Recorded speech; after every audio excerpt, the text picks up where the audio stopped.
Hello everyone and welcome to WWE Discussion. I'm your host of WWE Enthusiast Doug. In today's episode I'm going to be discussing NXT February 6, 2024 edition.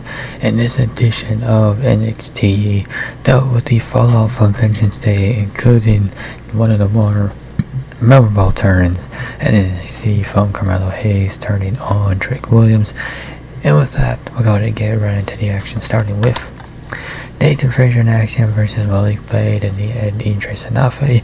And before this match happened, Carmelo Hayes came out to the ring and decided he was going to wait until later in the show to explain his actions. And as for the match itself, this was a chaotic opener to start the night, with one tease promo turning into another that transitioned into this tag team match. The fast-paced action in the ring only kept the tone. The Fraser and Axiom are two of the best in NXT, and they have not missed the mark yet as a tag team. Nafe and Blade kept up to their credit and looked better than they ever had. All four men were working so hard that they were rolling through the picture-in-picture and pulled off a performance that could have stolen the show at Vengeance Day. This was a match that could set the foundation for the tag team division going forward. Both of these teams need to be in the conversation along the Wolf Dogs for future title shots. Fraser and Axiom especially are ready for that spotlight. So, nice little match here to build up a couple teams. Fraser and Axiom certainly seem like second in line for a NXT tag team title opportunity. Speaking of which, it is going to be interesting to see what happens next week between the Wolf Dogs and the family. Who wins that match? Probably the Wolf Dogs, given what happened after this match, with the Wolf Dogs beating down Fraser and Axiom. Although it could very well be Fraser and Axiom cost the Wolf Dogs the NXT tag team titles. Could go either way. Carmelo Hayes explains his actions, and Carmelo Hayes finally decided that the time was right, heading back to the ring with a single spotlight on his back. He told Trick Williams that he was always the hype man and never the front man, and he believed too much in the fan hype, and that was all it was, and that's all it was ever going to be. The heat of the crowd combined with a strong promo from Melo created a powerful moment on the back of Melo's unforgettable turn. The presentation showed who the A champion will be going forward. A few small criticism on this one. Bit long on the explanation, and some of the lines were a bit cliche, but other than that, it was though, it was a pretty great promo segment. And this is NXT's top angle, top story, and it may be difficult to keep these two from coming to blows far sooner than Stand and Deliver. So I guess the question is, what are you going to be able to do between these two from now until then? You're off to a great start, but can you keep it going from here? I guess we shall see. Roxanne Perez versus Lola Vice, and this was the biggest test today for Vice since she made an impression. While she did not showcase much in her new arsenal, she got in the action while never losing her conditioning in a longer bout. The next step is for her focusing on what she does best. She should lean into her striking game rather than using generic headlocks to slow down the action. If she can find that balance, she should be back in title contention soon.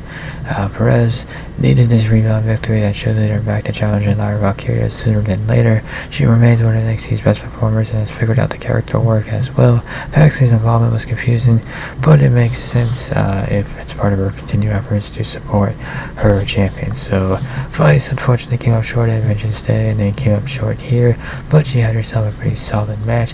Now, she's still got a ways to go in the ring, and I wouldn't expect her back in title contention anytime soon. And as for Perez, well, I imagine there's going to be a rematch between Perez and Valkyria. The question is, when does that rematch happen? Roadblock or Stand and Deliver? I guess we shall see. Ilya Dragunov versus Dijak in the main event, and while NXT could have afforded to wait and hype up this rematch, it was still an unsurprisingly great match. These two went all out to sell a match that felt like it was a main event, premium live event match for the NXT Championship. Few men in NXT have more chemistry than these guys. They are also two of the best wrestlers in NXT, so this was an absolute knockout, especially as a TV match without serious build.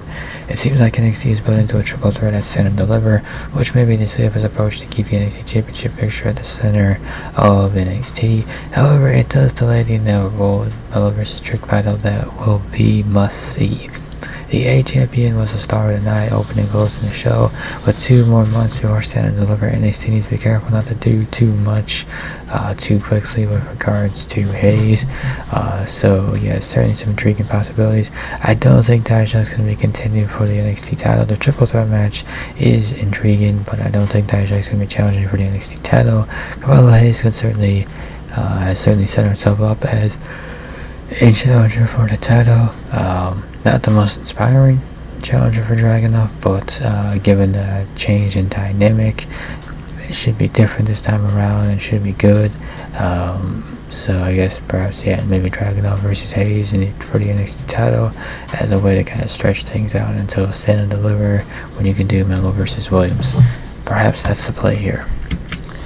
In conclusion, NXT kept the momentum going with Invention Day, an exciting night that opened and closed with battles that would have made an impact even on a premium level event. Nathan Frazier and Axiom versus Malik Blade and Nietzsche Sanafra is one of the best tag team matches this year in NXT. Elin Dragunov versus Dijak went right back to what makes these two guys special together. It was hard hitting and physical. However, no single man made a bigger impact on this show than Carmelo Hayes. His promo on Trick will be replayed countless times in the coming weeks, and he set his sights right back in the NXT Championship. NXT is not at an angle this high in years, perhaps even before 2.0 began. That makes this show feel special. Unfortunately, the rest of the night was mid action-wise. Perez brought out Vice's best while showing that she has more to learn. Found Henley is stuck in star-building mode when she should be after the NXT Women's Championship. Lexis King and Riley Osborne did not live up to the hype building around both stars in their match.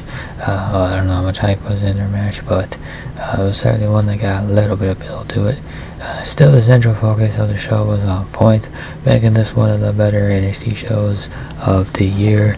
And with that, I'll conclude this episode of the discussion. If you enjoyed this episode, be sure to hit that like and subscribe button down below.